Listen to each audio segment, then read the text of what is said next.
Hello दोस्तों, स्वागत है आपका हमारे यूट्यूब चैनल में। आज हम मेडिवल हिस्ट्री में मराठा साम्राज्य के उदय के बारे में पढ़ेंगे। यह हमारा मेडिवल हिस्ट्री से संबंधित 23वां टॉपिक है। आप इससे पहले के टॉपिक हमारी प्लेलिस्ट में जाकर देख सकते हैं। तो चलिए चलते हैं सेशन की ओर। मराठा साम्राज्य को हम दो भागों में विभाजित करके पढ़ेंगे। एक भाग में हम शिवाजी महाराज के इतिहास को जानेंगे, जबकि दूसरी भाग में हम शिवाजी महाराज के उत्तराधिकारी को पढ़ेंगे। शिवाजी महाराज के इतिहास में हम उनके प्रारंभिक जीवन, उनके द्वारा किए गए विजय अभियान, पुरंदर की संधि, शिवाजी महाराज का राज्याभिषेक, उनसे संबंधित अन्य तथ्य और उस समय की शासन प्रणाली को देखेंगे। शिवाजी महाराज का प्रारंभिक जीवन। मराठा साम्राज्य की नींव छत्रपति शिवाजी महाराज ने रखी थी। शिवाजी महाराज का जन्म 1630 ईस्वी में महाराष्ट्र के पुरी में शिवनेरी दुर्ग में हुआ था। शिवाजी की माता का नाम जीजाबाई और पिता का नाम शाहजी भोसले था। इनके पिता बीजापुर रियासत में नौकरी किया करते थे और शाहजी के पास पूना व बेंगलोर की रियासत थी। शिवाजी महाराज का जन्म 1630 ईस्वी में महाराष्ट्र के पुरी में शिवनेरी दुर्ग में हुआ था। शिवाजी के पिता का नाम शाहजी भोसले और माता का नाम जीजाबाई था। शिवाजी भोसले वंश से संबंधित थे। शिवाजी किस वंश से संबंधित थे? भोसले वंश से। शिवाजी के राजनीतिक गुरु का नाम दादाजी कोंडदेव था, जो कि शिवाजी के संरक्षक थे, जबकि इनके आध्यात्मिक गुरु का नाम रामदास था। रामदास ने ही दशबोध ग्रंथ की रचना की। दशबोध ग्रंथ की रचना किसने की थी? रामदास ने। शिवाजी सबसे अधिक जीजाबाई से प्रभावित थे। शिवाजी सबसे अधिक किससे प्रभावित थे? अपनी मां जीजाबाई से। शिवाजी की पहली पत्नी का नाम साईबाई निम्बालकर था। इनके साथ शिवाजी महाराज का विवाह 1640 ईस्वी में हुआ था और जो शिवाजी की पत्नी पुतलीबाई थी वह उनके साथ सती हो गई थी। अब हम शिवाजी महाराज के विजय अभियान को पढ़ेंगे। 1643 ईस्वी में शिवाजी ने अपना प्रथम अभियान बीजापुर के सुल्तान आदिल शाही के राज्य के विरुद्ध किया था। शिवाजी ने सर्वप्रथम इसी राज्य में सिंहगढ़ के किले को जीत लिया था। सिंहगढ़ के किले को कब जीता था शिवाजी महाराज ने? 1643 ईस्वी में। इसके बाद 1646 ईस्वी में शिवाजी ने तोरण, मुरुमगढ़ और रायगढ़ के किले पर अधिकार कर लिया। 1647 ईस्वी में शिवाजी ने कोणगाड़ा और चाकन की विजय की थी। इसके बाद 1654 ईस्वी में शिवाजी ने पुरंदर और 1656 ईस्वी में जुन्नर का किला जीता था। 1656 ईस्वी में ही शिवाजी ने अपनी राजधानी रायगढ़ या राजगढ़ को बनाया था। शिवाजी महाराज ने अपनी राजधानी किसे बनाया था? रायगढ़ को। और कब बनाया था? 1656 ईस्वी में। 1657 ईस्वी में शिवाजी और मुगलों के बीच पहला युद्ध होता है।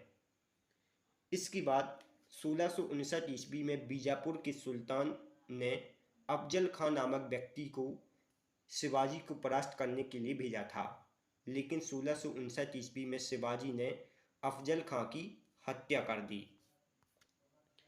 1663 ईस्वी में शिवाजी का मुगल सेनापति शाइस्ता खां के साथ संघर्ष होता है। शाइस्ता खां के साथ संघर्ष कब हुआ था शिवाजी महाराज का? 1663 ईस्वी में। इसके बाद शिवाजी महाराज 1664 ईस्वी में सूरत की लूट करते हैं। सूरत की लूट सर्वप्रथम शिवाजी महाराज ने कब की थी? 1664 ईस्वी में। और 1670 ईस्वी में उन्होंने सूरत की दूसरी बार लूट की थी। अब हम पुरंदर की संधि के बारे में पढ़ लेते हैं, क्योंकि यह महत्वपूर्ण संधि थी। यह संधि शिवाजी महाराज और राजा जयसिंह के बीच 1665 ईस्वी में हुई थी। इस संधि में शिवाजी ने अपने पुत्र संभाजी को मुगल दरबार में भेजा था और इनकी रक्षा का दायित्व राजा जयसिंह के पुत्र राम सिंह ने लिया था। इस संधि में शिवाजी को अपने राज्य का 1/3 भाग मुगलों को देना पड़ा था।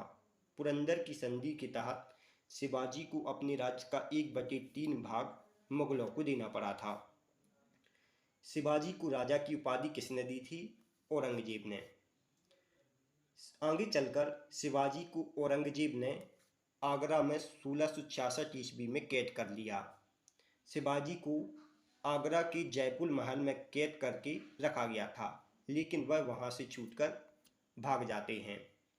इसके बाद 1668 ईस्वी में औरंगजेब और शिवाजी के बीच मुकद्दम के माध्यम से संधि होती है, जिसमें बीजापुर और गोलकुंडा में मराठाओं को चौथ और सलेशमुखी वसूलने का आदेश दिया जाता है। अब हम शिवाजी महाराज के राज्याभिषेक को देखेंगे। 1674 ईस्वी में शिवाजी ने रायगढ़ के किले में अपना राज्याभिषेक करवाया था।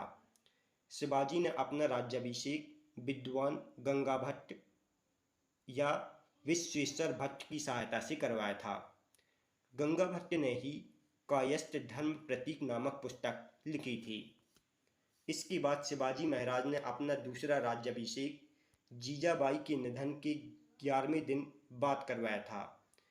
यह राज्याभिषेक तांत्रिक विधि विधान से निश्चलीपुर गोसाई ने किया था। यहीं पर शिवाजी ने सर्वप्रथम छत्रपति की उपाधि धारण की थी। शिवाजी महाराज ने छत्रपति की उपाधि कब धारण की थी? अपना दूसरा राज्याभिषेक करवाने के बाद। 1677 ईस्वी में शिवाजी ने कर्नाटक का अभियान किया था। शिवाजी ने कर्नाटक का अभियान कब किया था? 1677 ईस्वी में।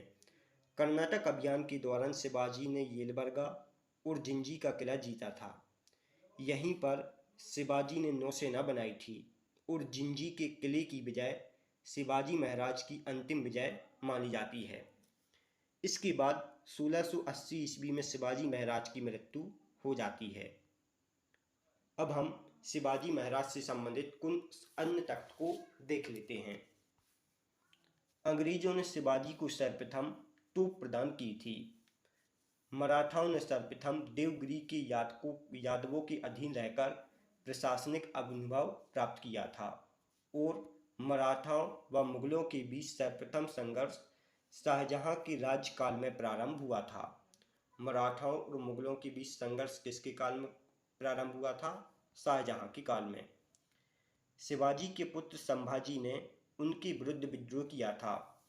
आगे चलकर यही शिवाजी के उत्तराधिकारी हुए थे। औरंगजेब ने शिवाजी को पहाड़ी चूहा व साहसी डाकू कहकर संबोधित किया था।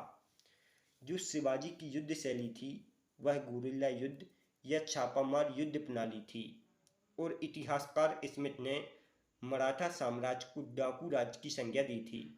किस इतिहासकार ने मराठा राज्य को डाकू राज्य की संज्ञा दी थी? इतिहासकार स्मिथ ने। अब हम शिवाजी के काल की शासन प्रणाली को देख लेते हैं। शिवाजी के मंत्रिमंडल को अष्टप्रधान कहा जाता था। यह कौन कौन से हैं? अष्टप्रधान में पेशवा, सरेनोबत, अमात्य या मजूमदार, वकायनीस, चिटनिस, सुमत, पंडितराव और न्यायाधीश सम्मिलित थे। पेशवा को मुख्य प्रधान कहा जाता था, जो राज्य के शासन और अर्थव्यवस्था की देखभाल करता था। सरेनोबत को सेनापति कहा जाता था, जो कि सैन्य प्रधान था। अमात्य या मजूमदार राजस्व मंत्री था, जो आय व्यय का लेखा जोखा करता था। बाकियानवीस सूचना, गुप्तचर व संधि विग्रह के विभागों का अध्यक्ष था। चिटनिस राज के पत्रों को पढ़कर भाव शैली जानने का कार्य करता था। सुमंत उस समय विदेश मंत्री था।